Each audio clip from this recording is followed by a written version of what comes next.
فإما يأتينكم مني هدى فمن اتبع هداي فلا يضل ولا يشقى. എന്നിൽ നിന്നൊരു മാർഗദർശനം നിങ്ങൾക്ക് വരും. അത് ആരാണോ അനുഗമിക്കുന്നത്, ഫമനിത്തബഅ, അത് അനുഗമിക്കുന്നതാരോ, ഫലാ യദില്ലു വലാ യഷ്ഖ, അവർ പിന്നെ വഴിപിഴക്കുകയില്ല, അവർക്ക് പ്രയാസങ്ങൾ നേരിടേണ്ടി വരികയും ഇല്ല. നിങ്ങൾ ആലോചിച്ച് നോക്കൂ, അവിശ്വാസവും അധർമ്മവും കൊടികുത്തിവാണിരുന്ന ഒരു കാലം എന്നാണ് ആ വിശുദ്ധ ഖുർആനിൻ്റെ അവതരണ കാലഘട്ടത്തിലെ സമൂഹത്തെക്കുറിച്ച് നമ്മളൊക്കെ മനസ്സിലാക്കിയത് അല്ലേ? ആ സമൂഹത്തെ എല്ലാവർക്കും വേണ്ടപ്പെട്ടവരായി പരിവർത്തിപ്പിച്ചെടുത്തത് വിശുദ്ധ ഖുർആനിൻ്റെ അധ്യാപനങ്ങൾ കൊണ്ടാണ് എന്നും നമ്മൾ മനസ്സിലാക്കുന്നു.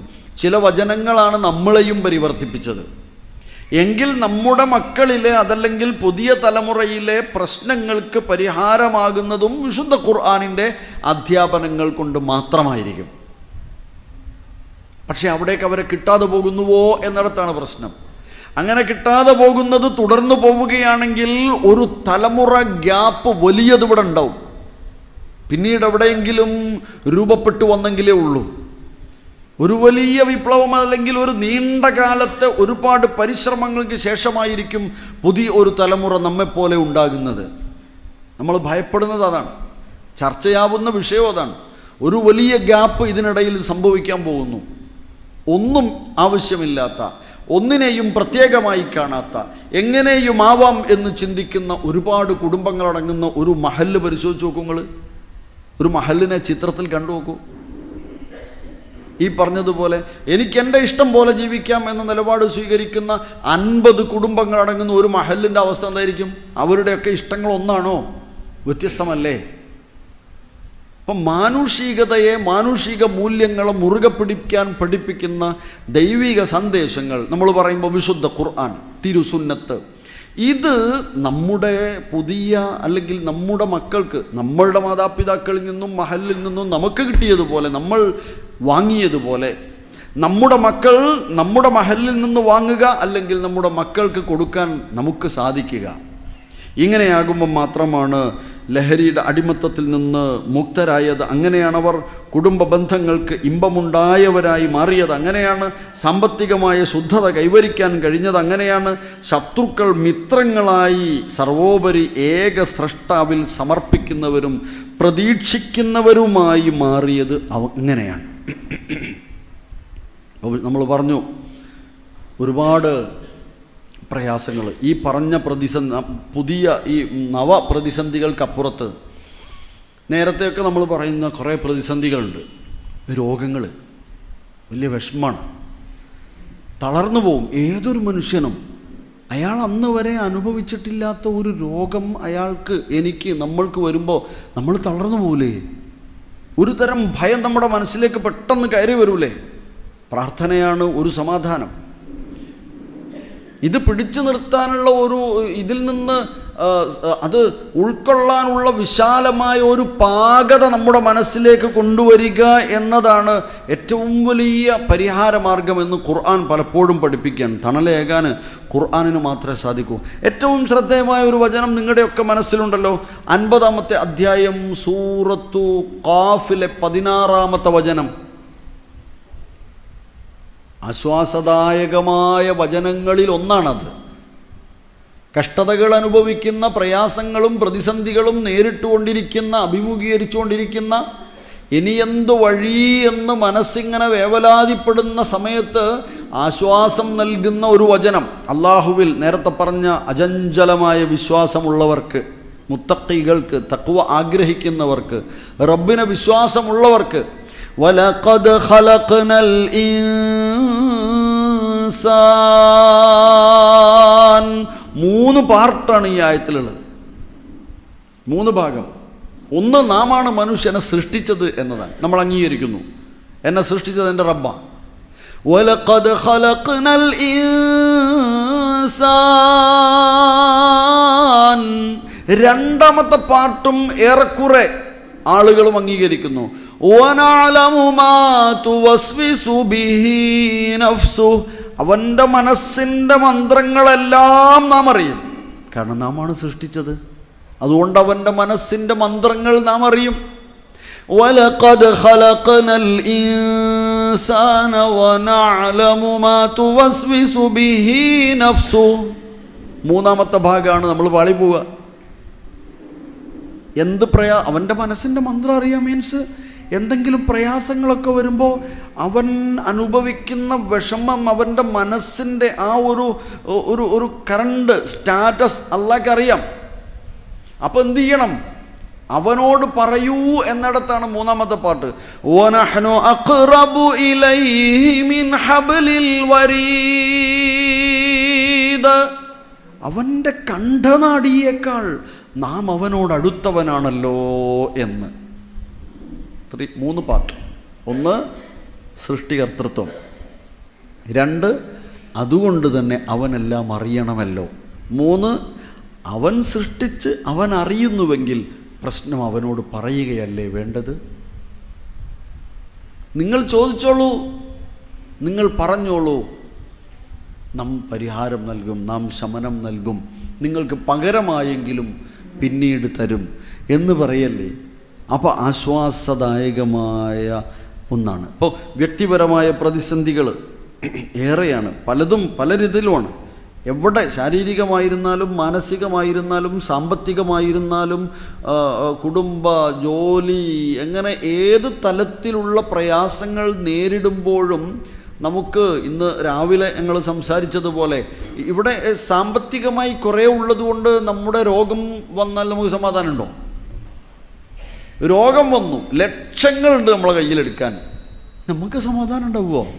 അതുകൊണ്ട് ശുശ്രൂഷ നടന്നുകൊണ്ടിരിക്കുന്നു, രോഗം മാറുന്നത് വരെ നമുക്ക് സമാധാനം ഉണ്ടോ? രോഗം മാറിയാൽ വല്ലാതെ പേടിച്ചു, ഇപ്പോഴും സമാധാനമായി എന്ന് ചിലപ്പോൾ പറയും. അതുവരെ സമാധാനം ഉണ്ടോ? പക്ഷെ ആർക്കുണ്ടാവും എന്നറിയോ? ഒരു രൂപ പോലും ഇല്ലെങ്കിലും ഈ പറഞ്ഞ നേരെ റബ്ബിൽ സമർപ്പിക്കാനുള്ള സവിശേഷമായ കഴിവ് അള്ളാഹു നമുക്കൊക്കെ നൽകി അനുഗ്രഹിക്കട്ടെ. പ്രയാസങ്ങളിൽ നിന്ന് അള്ളാഹു രക്ഷ നൽകി അനുഗ്രഹിക്കട്ടെ. മാരകമായ രോഗത്തെ തൊട്ട് അള്ളാഹു നമ്മയെല്ലാം കാത്തു രക്ഷിക്കട്ടെ. കാരണം നമ്മളെ ഈമാൻ അത്രയൊന്നുമില്ലല്ലോ, നമ്മളൊക്കെ തെറ്റിപ്പോവും. അതുകൊണ്ട് നമ്മുടെ പ്രാർത്ഥന, പടച്ചോനെ അങ്ങനെയുള്ള താക്കത്ത് ഇല്ലാത്തത് ഞങ്ങൾക്ക് തരലേന്ന് പറയണം. അങ്ങനെയുള്ളൊരു മനുഷ്യനെ സംബന്ധിച്ചിടത്തോളം റബ്ബിലേക്ക് അങ്ങ് സമർപ്പിക്കുകയാണെങ്കിൽ പൈസ ഉണ്ടോ ഇല്ലേ, മറ്റ് സംവിധാനങ്ങൾ ഉണ്ടോ ഇല്ല എന്നുള്ളതല്ല, അവർക്ക് എന്തോ അത് അവർ മാത്രം അറിയണമെന്നാണെന്ന് ഞാൻ വിചാരിക്കുന്നത്. അത് വേറെ കണ്ടാലൊന്നും അറിയില്ല, അത് അവരുടെ ഉള്ളിലുണ്ടാവും. അത് അള്ളാഹ് പറഞ്ഞതാണല്ലോ, അവർക്ക് സമാധാനം ഉണ്ടാവും. നഹ്നു അഖ്റബു ഇലൈഹി മിൻ ഹബ്ലിൽ വരീദ് എന്ന്. മാത്രമല്ല എന്തൊക്കെ ഉണ്ടെങ്കിലും സമാധാനം ഉണ്ടാവില്ല. അലാ ബിദിക്രില്ലാഹ്, കൃത്യമായൊരു ഓർമ്മപ്പെടുത്തില്ല. നിങ്ങളടുത്ത് എന്തൊക്കെ ഉണ്ടെങ്കിലും ശരി, അതുകൊണ്ടൊന്നും കിട്ടൂല. സമാധാനം എന്നത് ബിദിക്രില്ല, അതുകൊണ്ട് മാത്രമാണ് സമാധാനം ഉണ്ടാവുക. അള്ളാഹുവിലുള്ള സ്മരണ, അള്ളാഹ് നിങ്ങളെയും ഓർക്കുക, അവിടെയാണ് നിങ്ങൾക്ക് സമാധാനം ഉള്ളത് എന്നാണ്. അലാ ബിദിക്രില്ലാഹി തത്മഇന്നുൽ ഖുലൂബ് എന്ന്. സഹോദരങ്ങളെ, സഹോദരികളെ, ഫഇന്ന മഅൽ ഉസ്രി യുസ്റൻ എന്ന ഒരു വചനം 2 പ്രാവശ്യം വന്നിട്ടുണ്ടല്ലേ. ഫഇന്ന മഅൽ ഉസ്രി യുസ്റൻ, എന്താ അതിൻ്റെ അർത്ഥം? പ്രയാസങ്ങളുടെ കൂടെയാണ് എളുപ്പം. എന്ന് രാവിലെ പറഞ്ഞ കാര്യത്തിൽപ്പെട്ട ഒന്നാണ്. ഇതും pass, will pass, shall pass. ഇതും എന്ത് ചെയ്യും? കടന്നു പോകും. അല്ലാതെ എന്താ ചെയ്യാൻ പറ്റുക? ഇല്ല, അത് കടന്നു പോകില്ല എന്ന് പറഞ്ഞാൽ നമുക്ക് സമാധാനം ഉണ്ടാവുമോ? എന്തെങ്കിലും ഒരു പ്രയാസം നേരിട്ട് കഴിഞ്ഞാൽ ഇതങ്ങ് കഴിഞ്ഞു പോകും എന്ന് വിചാരിച്ചിട്ടില്ലെങ്കിലും കിട്ടുമോ? മനസ്സിൽ ഈ ഒരു ചിന്ത വന്നാലോ, ഒരു സ്വൽപ്പാശ്വാസം ഉണ്ടാവും. അത് കടന്നു പോവും. ഈ ദുനിയാവ് തന്നെ വേഗം പോവും. നൈമിഷികമാണ്. അപ്പോൾ പരലോക ജീവിതത്തെ മനസ്സിൽ വെച്ചുകൊണ്ട് അതിനുവേണ്ടി പ്രയത്നിക്കുമ്പോൾ ഇവിടെ അള്ളാഹു എന്തെങ്കിലും പരീക്ഷണങ്ങൾക്ക് വിധേയമാക്കിയാൽ തന്നെയും ഈമാൻ നമ്മുടെ മനസ്സിലുള്ളതിനനുസരിച്ച് നമുക്ക് സമാധാനവും സ്വസ്ഥതയുമൊക്കെ ഉണ്ടാകും എന്നാണ്. ഇപ്പോൾ കുറേ ചരിത്രങ്ങൾ, യൂസുഫ് നബിയുടെ ചരിത്രം നമുക്കറിയാം, ഇബ്രാഹിം നബിയുടെ ചരിത്രം നമുക്കറിയാം. അവിടെയൊക്കെയും അവർക്കൊക്കെയും എന്തെല്ലാം പ്രതിസന്ധികളാണ് ഭൗതികമായി നേരിടേണ്ടി വന്നത്. തൊട്ട് മുന്നിൽ കാണുന്ന പ്രതിസന്ധികൾ അവിടെ പോലും അവർക്ക് പറയാൻ കഴിഞ്ഞു എന്നുള്ളതാണ്, പടച്ചോൻ രക്ഷിക്കൂന്ന്, അല്ലുണ്ട്.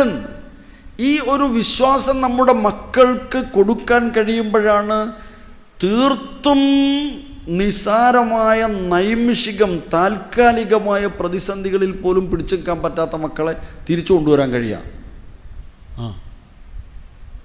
കയ്യർത്ത് കളയോ അല്ലെങ്കിൽ ജീവിതത്തെ തന്നെ തീർത്ത് കളയുകയോ ചെയ്യുന്ന ആത്മഹത്യാ പ്രവർത്തനങ്ങൾ ഒന്നിനും പരിഹാരമല്ല എന്ന് മനസ്സിലാക്കുകപ്പോഴാണ്.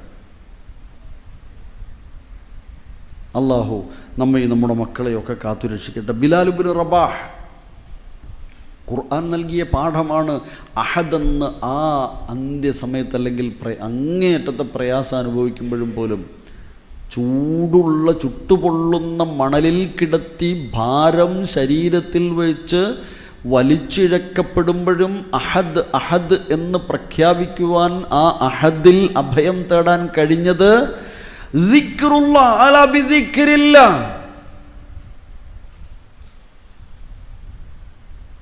അതുകൊണ്ട് മാത്രമാണ്. നമുക്ക് ഇന്നുള്ള ശേഷി നാളെ ഉണ്ടായിക്കൊള്ളണമെന്നില്ലല്ലോ. നമ്മൾ ഇന്ന് അനുഭവിക്കുന്ന വിഭവം ഏതാകട്ടെ, നമ്മുടെ ആരോഗ്യം, നമ്മുടെ സമ്പത്ത്, നമ്മുടെ വലിപ്പം, ഇതൊക്കെ ഏതും ആവട്ടെ, ഭൗതികമായ ഏത് വിഭവത്തെ എടുത്തു ഒന്ന് നമ്മളെ കയ്യിലുള്ളത്, ഇത് നാളെ ഉണ്ടാവുമെന്ന് ഉറപ്പില്ലല്ലോ. നാളെ നമുക്ക് സമാധാനം വേണ്ടേ? അതിനുള്ള മാർഗം എന്നും വിശുദ്ധ ഖുർആനിൻ്റെ തിരുസുന്നത്തിൻ്റെ കൂടെ നമ്മൾ ഉണ്ടാവുക എന്നത് തന്നെയാണ്. ഇനി നോക്കൂ, നമ്മൾ ഒരുപാട് ഭാഗങ്ങൾ നമ്മൾ മനസ്സിലാക്കുന്ന, ഭൗതികമായി അടിമയായി പിടഞ്ഞിട്ട് പോലും ആത്മാവിൽ സ്വാതന്ത്ര്യത്തോടെ നിലകൊള്ളാൻ കഴിയുന്ന ഒരാളാകാൻ ബിലാലിനെ സഹായിച്ചത് ഖുർആനിൻ്റെ പാഠമായിരുന്നു. പ്രവാചകൻ നൽകിയ അധ്യാപനങ്ങളോട് ചേർന്ന് നിന്നതായിരുന്നു എന്ന് കാണാൻ കഴിയും. ഹുബൈബിൻ്റെ ചരിത്രവും അങ്ങനെ തന്നെയാണ്. അവസാന സമയത്തും എന്തെങ്കിലും ഇച്ഛയുണ്ടോ ആഗ്രഹമുണ്ടോ എന്ന് ചോദിച്ചപ്പോൾ അദ്ദേഹം പറഞ്ഞത് എന്തായിരുന്നു?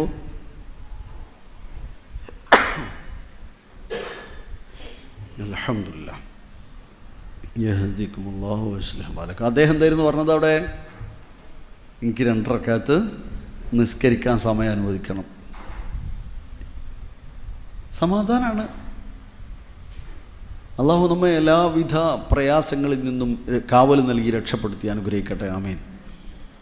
അപ്പം എവിടെയും അങ്ങനെ അവിടെ 2 റക്അത്ത്, എനിക്ക് 2 റക്അത്ത് നമസ്കാരം നൽകുവാൻ, നമസ്കരിക്കുവാൻ സമയം നൽകുവാൻ, മരണത്തെപ്പോലും ഒരു പ്രാർത്ഥനാ പുഷ്പമായി കാണുവാൻ, ആത്മാവ് കുലുങ്ങാതെ നിലനിൽക്കാൻ വിശുദ്ധ ഖുർആൻ പഠിപ്പിച്ച തഖ്വയും സമർപ്പണവുമാണ് അവരെയൊക്കെ രക്ഷപ്പെടുത്തിയത്.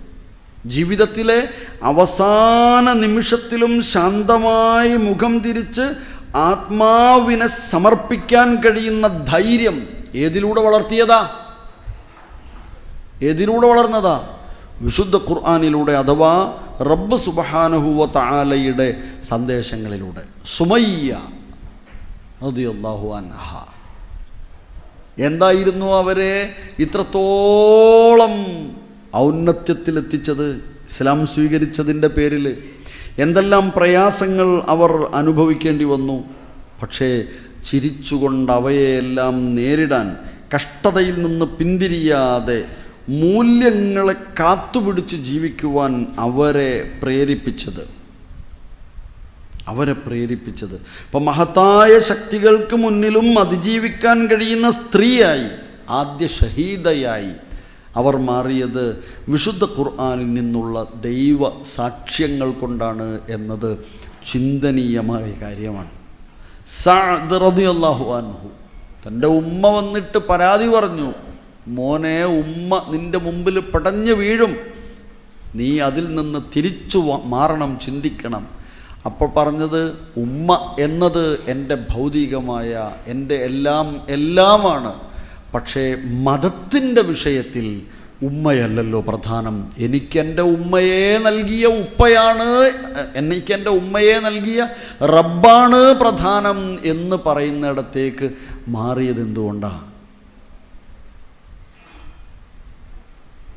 വലാ തുതിഉഹുമ ഫലാ തുതിഉഹുമ വസാഹിബുഹുമ ഫിദ്ദുനിയ മഅറൂഫ. ഈ വിഷയത്തിൽ അവരോട് പറയുക സോറി, പക്ഷേ മറ്റെല്ലാ കാര്യങ്ങളിലും അവർ നിങ്ങൾക്ക് ഏറ്റവും വേണ്ടപ്പെട്ടവർ തന്നെയാണ്. ഒരു കാരണവശാലും അവരെ നിനക്ക് മറികടക്കാനോ ഒഴിവാക്കാനോ കഴിയില്ല എന്ന്. സഹോദരങ്ങളെ, വമാ നഖമു മിൻഹും ഇല്ലാ അൻ യുഅ്മിനു ബില്ലാഹിൽ അസീസിൽ ഹമീദ്. അള്ളാഹുവിൻ്റെ ഏകത്വത്തിൽ വിശ്വസിച്ചു എന്നതിൻ്റെ പേരിൽ ക്രൂരമായ മർദ്ദനങ്ങൾക്ക് വിധേയരായ സന്ദർഭങ്ങളുള്ള അവർ പോലും പിടിച്ചു നിന്നത് ആ ഒരു ഈമാനികമായ ശക്തി കൊണ്ടായിരുന്നു എന്നാണ്. വലനബ്ലുവന്നകും ബിശൈഇൻ മിനൽ ഖൗഫ് വൽജൂഅ് വനഖ്സിൻ മിനൽ അംവാലി വൽ അൻഫുസി വസ്സമറാത്ത്. അവിടെയൊക്കെയും വേണ്ടതെന്താ? ഫബശ്ശിരിസ് സാബിരീൻ. ക്ഷമാലുക്കളാകണം. അവിടെ സന്തോഷവാർത്ത ഉണ്ട്. ഞാൻ അവസാനിപ്പിക്കാം. ഏറ്റവും ഗംഭീരമായ ഒരു വചനം വിശുദ്ധ ഖുർആനിൽ നമുക്ക് കാണാൻ കഴിയും. ഏതാണെന്നറിയോ ആ വചനം? സൂറത്തു ഖലമിലെ 68-ാം അധ്യായം, സൂറത്തു ഖലമിലെ 32-ാമത്തെ വചനത്തിൽ ആ ഒരു ചിന്ത നമ്മുടെ മനസ്സിലൊക്കെ ഉണ്ടാവട്ടെ. എന്ത് പ്രയാസങ്ങളോ ബുദ്ധിമുട്ടുകളോ നേരിടേണ്ടി വന്നാലും അള്ളാഹു എല്ലാവിധ പ്രയാസങ്ങളിൽ നിന്നും നമ്മുടെ മനസ്സ്, നമ്മുടെ ഉള്ളിൽ, നമ്മുടെ ശരീരത്തിൽ, നമ്മുടെ രേഖയിൽ എന്തെങ്കിലും പ്രയാസങ്ങൾ നമുക്കായി ഉണ്ടെങ്കിൽ അള്ളാഹുവേ, അത് നീ ഞങ്ങൾക്ക് പകരം നന്മയുടെ പരീക്ഷണമായി മാറ്റി എഴുതണമേ റഹ്മാനായ റബ്ബേ. അവിടെ നമ്മുടെ മനസ്സിലുണ്ടാകേണ്ട ഒരു ചിന്തയെക്കുറിച്ച് ആ ഖലം അധ്യായത്തിലെ ഒരു ചരിത്രം പറയുന്നിടത്ത് നിങ്ങൾ കണ്ടിട്ടുണ്ടാവും. ഖലമിൽ ഒരു കുടുംബം, ഒരു ഗൃഹനാഥൻ തൻ്റെ വിളവുകൾ എടുക്കുന്ന സമയത്ത് ആ നാട്ടിലെ പാവപ്പെട്ടവർക്കൊക്കെ കൊടുക്കുമായിരുന്നു. അങ്ങനെ ഒരു നാൾ അയാൾ മരണപ്പെട്ടു പോയപ്പോൾ മക്കൾ, ആൺകുട്ടികളെല്ലാവരും കൂടെ എന്ത് തീരുമാനിച്ചു? ഒരാൾ അതിൽ നല്ല അഭിപ്രായങ്ങളൊക്കെ പറഞ്ഞിരുന്നു, ഇന്ന കാര്യം ചെയ്തിട്ട് ബാക്കി മതിയിട്ടോ എന്ന് പറഞ്ഞിരുന്നു. പക്ഷേ ഇവരൊക്കെ കൂടിയാലോചന നടത്തിയിട്ട്, അല്ലെങ്കിൽ ഗൂഢാലോചന നടത്തിയിട്ട് പുലർക്കാലത്തിന് മുമ്പ് തന്നെ അവർ തോട്ടത്തിലെത്തി വിളവെടുത്ത് ആളുകൾ വരും മുമ്പേ തന്നെ മാർക്കറ്റിൽ കച്ചവടം ചെയ്ത് തീർക്കണം, അവർ വരുമ്പോഴേക്ക് പരിപാടി കഴിക്കണം എന്ന് പറഞ്ഞു വണ്ടിയായിട്ട് പോയില്ലേ, അല്ലെങ്കിൽ സാധനങ്ങൾ എടുക്കാൻ തോട്ടത്തിൽ ചെന്നപ്പോൾ അതെല്ലാം തരിശാക്കപ്പെട്ടിരിക്കുന്നു, തരിശ് ഭൂമിയാക്കപ്പെട്ടു, വൈക്കോൽ തിന്നപ്പെട്ടതുപോലെ, വൈക്കോൽ തുരുമ്പ് പോലെ കത്തിച്ചാമ്പലായി പോയിരിക്കുന്നു. ആ സമയം ഇവർ തമ്മിലുള്ള സംഭാഷണം, പിന്നീട് അവസാനം അവർ ഖേദിച്ചു മടങ്ങി അവർ പറഞ്ഞൊരു വർത്താനുണ്ട്. അതാണ് നമ്മുടെ ജീവിതത്തിലും എന്ത് കഷ്ടതകളും എന്ത് വിഷമങ്ങളും അള്ളാഹു അതിൽ നിന്ന് നമുക്ക് കാവൽ നൽകി അനുഗ്രഹിക്കട്ടെ, ആമീൻ. വന്നാൽ തന്നെയും നമ്മൾ പറയേണ്ടതിതാ, ആസാ റബ്ബുനാ അൻ യുബ്ദിലനാ ഖൈറം മിൻഹാ ഇന്നാ ഇലാ റബ്ബിനാ റാഗിബൂൻ. രണ്ട് കാര്യം. ഒന്ന്, അസാ റബ്ബുനാ അൻ യുബ്ദിലനാ ഖൈറം മിൻഹാ, ഇതിനേക്കാൾ ഉത്തമമായത് റബ്ബ് നമുക്ക് തരും. ഇത് പരസ്പരം പറയാൻ കഴിയണം. മക്കളെ, ഇതിനേക്കാൾ ഉത്തമമായത് റബ്ബ് നമുക്ക് തരും. അസാ റബ്ബുനാ അൻ യുബ്ദിലനാ ഖൈറം മിൻഹാ. ആ ഒരു പ്രതീക്ഷ കൈവിടരുത് എന്നാ രണ്ടാമത്തെ പാർട്ട്. ഇന്നാ ഇലാ റബ്ബിനാ റാഗിബൂൻ. നാം നമ്മുടെ റബ്ബിലേക്ക് പ്രതീക്ഷയർപ്പിക്കേണ്ടവരാണ് എന്ന്. ഇനി മറ്റൊരൊറ്റ കാര്യം കൂടെ പറയാം. മറ്റൊരു വലിയ പ്രതിസന്ധി, തിന്മകൾ ജീവിതത്തിൽ ചെയ്തുപോയി. ഒരുപാട് തിന്മകൾ ചെയ്തു പോയി, നാലാളെ മുമ്പിൽ പറയാൻ പറ്റാത്ത, വേറെ ആരും അറിയാൻ പറ്റാത്ത വിധത്തിലെ പാപങ്ങൾ ചെയ്തു പോയി, പാതകങ്ങളിൽ അകപ്പെട്ടു പോയി. അങ്ങനെയുള്ള പലരും മാറി സഞ്ചരിക്കുക. ഇനി ഞാനൊന്നും അങ്ങോട്ട് പോകാൻ പറ്റൂല, ഞാൻ ആ സദസ്സിൽ പോലും പോകാൻ പറ്റുന്നവനല്ല, ഞാൻ മാറി നിൽക്കുന്നു. അങ്ങനെ പലരും ഇൻട്രോവേർട്ടായിട്ട് അല്ലെങ്കിൽ ആളുടെ മുമ്പിൽ വരാതെ ഏതിലെയോ സഞ്ചരിച്ച് ഒരു പക്ഷേ ഇതിൻ്റെ പേരിൽ ലഹരിക്കടിമപ്പെട്ട് എന്താണെന്നറിയാതെ ഏതോ ലോകത്തുകൂടെ സഞ്ചരിക്കുന്നവരുണ്ട്. ആ ഒരു പ്രതിസന്ധി ഘട്ടത്തിൽ പോലും ഖുർആൻ അയാളെ തിരിച്ചു വിളിക്കുന്നു എന്നത് എനിക്കേറെ ഇഷ്ടപ്പെട്ട ഒരു ഭാഗമാണത്. ഖുർആനിലെ മോശപ്പെട്ട് ജീവിച്ച് വർഷങ്ങൾ ജീവിച്ചു പോയൊരു മനുഷ്യനോട് പോയി പണി നോക്കടോ, എന്നെന്തിനാ, എന്നെ ആർക്ക് വേണം, ഈ നാടിന് എന്താ ചെയ്ത് എന്ന് ഖുർആൻ ചോദിക്കുന്നില്ല, എന്ന് ഖുർആൻ അയാളെ തള്ളി മാറ്റുന്നില്ല. ഖുർആൻ അയാളുടെ മുമ്പിലും പറഞ്ഞു, നിന്റെ റബ്ബ് നിനക്ക് പുറത്തു തരുവടോ, തിരിച്ചു വാ. ഒറ്റ കാര്യമുള്ളൂ, ചെയ്ത തെറ്റിൽ ഖേദം വേണം, ഇനി അത് ചെയ്യരുത്. എന്ത് തെറ്റ് ചെയ്തവനെയും തിരിച്ചു വിളിക്കുക ഖുർആൻ. പ്രയോഗം തന്നെ എന്തറിയോ, അങ്ങേയറ്റം ചെയ്തു പോയവനെ എന്നാണ്. ഖുൽ സൂറത്ത് സുമറിൽ 39-ാം അധ്യായം സൂറത്ത് സുമറിലെ 53-ാമത്തെ വചനത്തിലാണ് ആ ഭാഗം കാണുന്നത്. ഖുൽ യാ ഇബാദി, എൻ്റെ ദാസരേ എന്നാ വിളിക്കുന്നത്. അല്ലാഹുക്ക് ഒരാൾ അങ്ങനെ കൈയൊഴിയാൻ പറ്റുമോ?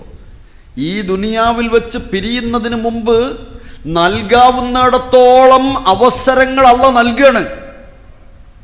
ഈ ദുനിയാവിൽ ഒരു മനുഷ്യൻ പിരിഞ്ഞു പോകുന്നതിന് മുമ്പ്, അവസാന സന്ദർഭത്തിന് മുമ്പ് വരെ ഓരോരുത്തർക്കും അവസരം കൊടുക്കുക പടച്ചോൻ.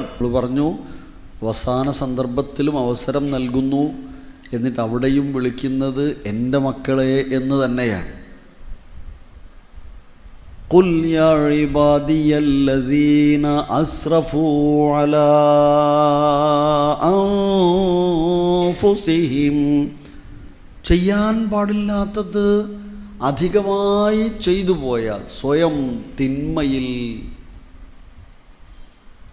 കൂപ്പുകുത്തിയ എൻ്റെ ദാസരെ, ലാ തഖ്നതൂ മിർ റഹ്മത്തില്ലാഹ്, ലാ തഖ്നതൂ മിർ റഹ്മത്തില്ലാഹ്, അള്ളാൻ്റെ കാരുണ്യം നിങ്ങൾക്ക് കിട്ടൂല എന്ന് വിചാരിക്കരുത്. അള്ളാഹു നിങ്ങൾക്ക് പുറത്തു തരൂല, ഞാനിനി ഇങ്ങനെ പോട്ടെ എന്ന് വിചാരിക്കരുത്. ലാ തഖ്നതൂ മിർ റഹ്മത്തില്ലാഹ്, അള്ളാൻ്റെ കാരുണ്യത്തെ തൊട്ട് നിങ്ങൾ ആശയറ്റവരാകരുത്. ഇന്നല്ലാഹ യഗ്ഫിറുദ്ദുനൂബ ജമീഅ, എല്ലാ പാപവും അവൻ പൊറുക്കും. നിങ്ങൾ എന്ത് ചെയ്താൽ മതി? ഗഫൂറും റഹീമുമായ അവനോട് മഗ്ഫിറത്തിനെ തേടി തിരിച്ചോ, ഒരു കുഴപ്പമില്ല, സ്വീകരിക്കും നിങ്ങളെ എന്ന്. തെറ്റ് ചെയ്തവരോട് പൊതുവേ ബാലപാഠമായി നമ്മളവർക്ക് നൽകുന്ന അധ്യാപനം പോലും എന്നെ ആർക്ക് വേണമെന്നാ അല്ല, ഏതു തെറ്റു ചെയ്തു പോകുന്നവനെയും ചേർത്ത് പിടിച്ച് അവനോട് മക്കളെ തിരിച്ചു വരണം എന്ന് പറയുക എന്നതാണ് ഏത് പ്രതിസന്ധിയുടെയും മുമ്പിലെ പരിഹാരം എന്ന് ഒരിക്കൽ കൂടെ ഓർമ്മപ്പെടുത്തി ഞാൻ അവസാനിപ്പിക്കുന്നു. റഹ്മാനായ ഗഫൂറായ വദൂദായ അള്ളാഹു നമ്മുടെ എല്ലാവരുടെയും സദുദ്ദേശങ്ങൾ സഫലമാക്കി നൽകി അനുഗ്രഹിക്കട്ടെ. നമ്മുടെ പാപങ്ങളെ അള്ളാഹുവേ, ഞങ്ങളുടെ എല്ലാവരുടെയും ജീവിതത്തിൽ ഒരുപാട് തെറ്റുകൾ വന്നു പോയിട്ടുണ്ട്, അതെല്ലാം പുറത്ത് മാപ്പാക്കി തരണമേ. ഞങ്ങൾ മറന്നതിൻ്റെയോ ഞങ്ങൾ ചെയ്തു പോയ തെറ്റിൻ്റെയോ പേരിൽ ലാ തുആഖിദ്ന ഇൻ നസീന ഔ അഖ്തഅന, റബ്ബന ലാ തുആഖിദ്ന ഇൻ നസീന ഔ അഖ്തഅന. നമ്മൾ ഒരുപാട് നന്മകൾ ചെയ്യാനുള്ള മനസ്സുള്ളവരാകാൻ അള്ളാഹു നമുക്ക് തൗഫീഖ് നൽകി അനുഗ്രഹിക്കട്ടെ. റഹ്മാനായ റബ്ബെ, നന്മയെക്കുറിച്ച് കേൾക്കുമ്പോൾ അത് ജീവിതത്തിൽ പാലിക്കുവാനും ജീവിതത്തിൽ തിന്മയുണ്ടെന്ന് അറിഞ്ഞാൽ അത് മാറ്റിവെക്കുവാനും അതിൽ നിന്ന് തിരിഞ്ഞു നിൽക്കുവാനുമുള്ള കരുത്തുറ്റ ഈമാൻ ഞങ്ങൾക്ക് നീ പ്രദാനം ചെയ്ത് അനുഗ്രഹിക്കണമേ റഹ്മാനെ. ഞങ്ങളിൽ നിന്ന് രോഗമായി കിടക്കുന്ന ഒരുപാട് ആളുകൾ, അവർക്ക് നീ ശിഫ നൽകി അനുഗ്രഹിക്കണമേ. പ്രാർത്ഥന കൊണ്ട് വസിയത്ത് ചെയ്ത ഒരുപാട് ആളുകളുണ്ട്. കഷ്ടതകളും വിഷമങ്ങളും മുന്നിൽ വെച്ച് പ്രാർത്ഥിക്കാൻ. അള്ളാഹുവെ, അവരുടെ എല്ലാം വിഷമങ്ങൾക്ക് നീ എളുപ്പം ശിഫ നൽകി പാപം പുറത്തു കൊടുക്കണമേ റഹ്മാനായ റബ്ബേ. ഞങ്ങൾക്ക് ഏതെങ്കിലും അള്ളാഹുവെ പ്രയാസങ്ങൾ ഞങ്ങളുടെ ഉള്ളിലുണ്ടെങ്കിൽ അതെല്ലാം നീ ശിഫയാക്കി തരണമേ റഹ്മാനായ റബ്ബേ. എല്ലാ പ്രശ്നങ്ങൾക്കും നീ സഹല് എളുപ്പം നൽകി അനുഗ്രഹിക്കണമേ. അല്ലാഹുമ്മ ലാ സഹല ഇല്ലാ മാ ജഅൽതഹു സഹലൻ. അല്ലാഹുമ്മ ലാ സഹല ഇല്ലാ മാ ജഅൽതഹു സഹലൻ. اللهم لا سهل إلا ما جعلته سهلا. اللهم ربنا تقبل منا إنك أنت السميع العليم وتب علينا إنك أنت التواب الرحيم. اللهم اكتب لكل واحد منا براءة من النار وأمانا من العذاب وخلاصا من الحساب ونجاة من الصراط يا رب العالمين. اللهم ربنا إننا نعوذ بك من البرص والجنون والجذام ومن سيء الأسقام يا رب العالمين. اللهم رب الناس أذهب البأس اشف أنت الشافي لا شفاء إلا شفاؤك شفاء لا يغادر سقما. اللهم اغفر لنا ولوالدينا رب ارحمهما ربيانا صغارا. اللهم اغفر لنا وأدخلنا وأدخلهم الجنة يا رب العالمين. ربنا آتنا في الدنيا حسنة وفي الآخرة حسنة وقنا عذاب النار. آمين برحمتك يا أرحم الراحمين. وصلى الله وسلم على نبينا محمد وآله وصحبه أجمعين. السلام عليكم ورحمة الله.